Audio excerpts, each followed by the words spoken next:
They came with herbalists, beat my domestic staff, but they couldn't find me. Ñ'ãრძMY Kanu narrates escape from security operatives. According to a news that was posted by the Sahara Reporters News yesterday night, it has been alleged that the lawyer of the indigenous people of Biafra, Ifeanyi Ejiofor, has narrated how security operatives invaded his house on Sunday and how he escaped from them.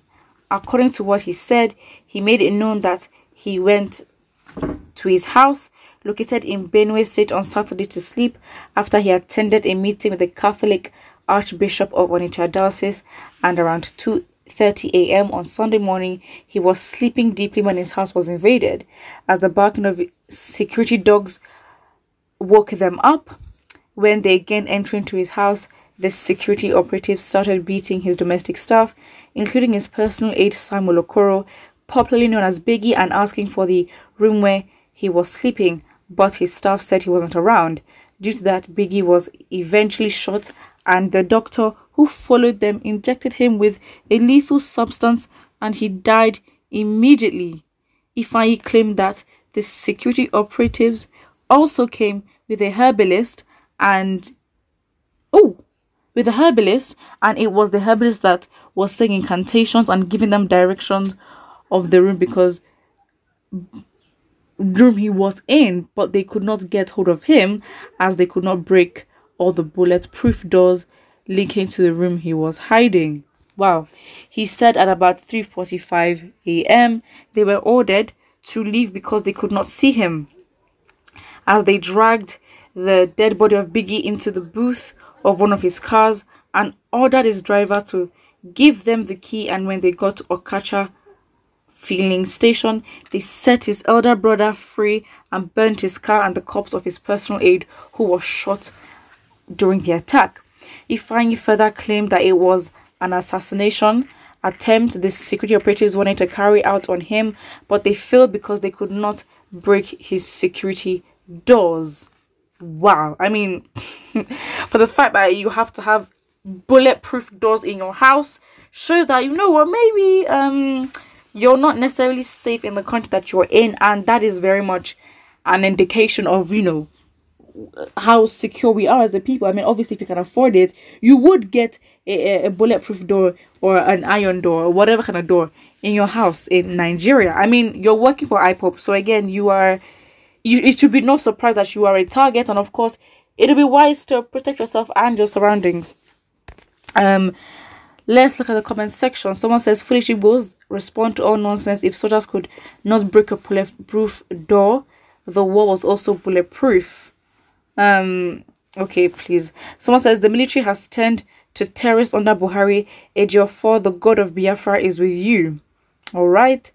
Someone says, shut up your mouth there, so you are afraid to die.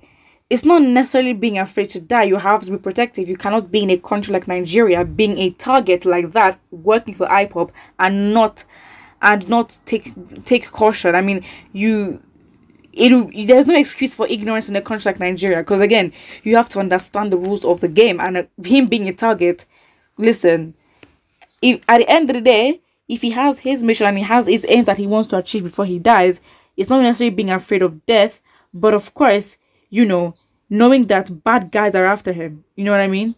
It's not necessarily, I mean, it's a good death for the cause, but how he's going to die and the murderers that could have potentially killed him, it's not just good. Somebody says, we are back to full military dictatorship. Abacha failed, Babangida failed, Buhari will fail too. God is above all. Somebody says, Hope RցALISTS is after you. I mean, they're yet to tell us the crimes that, you know, IPOP has committed. I do not know why the passion and vim by all. I mean, okay, fine, the president is a different thing, but then even the governors themselves of the specific southeast states are also being very much biased, or not biased, but just violent or aggressive, or you know, showing or just being prejudiced against the Igbos, because against their own people. Again, people might describe it as self-hate or whatever, but to be honest, it's greed and different things that are driving such corruption, and that's just what it is. Somebody says, as a lawyer, you see uniformed men and you hide. Shame on you, because you know your handwork is not good. You searched for work and did not see, then you shouldn't have turned into terrorism. You are educated enough to know this. Okay, this is an absolute... You just went off topic. As a lawyer, you see uniformed men and you hide. Excuse me. Please. I don't know how we can start explaining this again. It's just so... Please. Someone says, may Elohim keep guiding and protecting him for us. Someone says they will soon turn all Igbos to IPOB and ESN.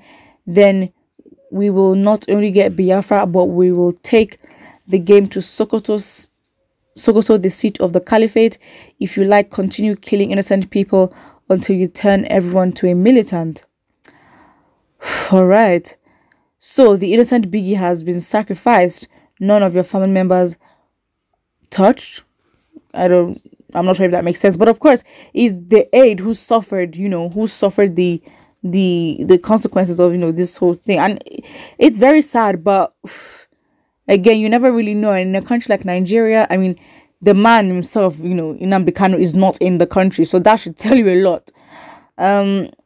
Somebody says, Chukwu Okike Abiyama will grant safety all the time. Bother not, they will pay for any drop of blood wasted in Biafra land. I mean, they've come out to say, well, Biafra, as I was saying, if for any, they would retaliate hard if any, blood of a Biafran is spilled unjustly, and that's just it. Somebody also says, I believe the lawyer may not have been at home when those security agents struck. He has to create the impression that he was at home in order to give them false hope that they were actually on his trail. He's smart and knows they would definitely come after anything that has to do with IPOB or ESN. These desperate moves by the government of the day surely foretells that there is something in the... Okay, I think that just ends.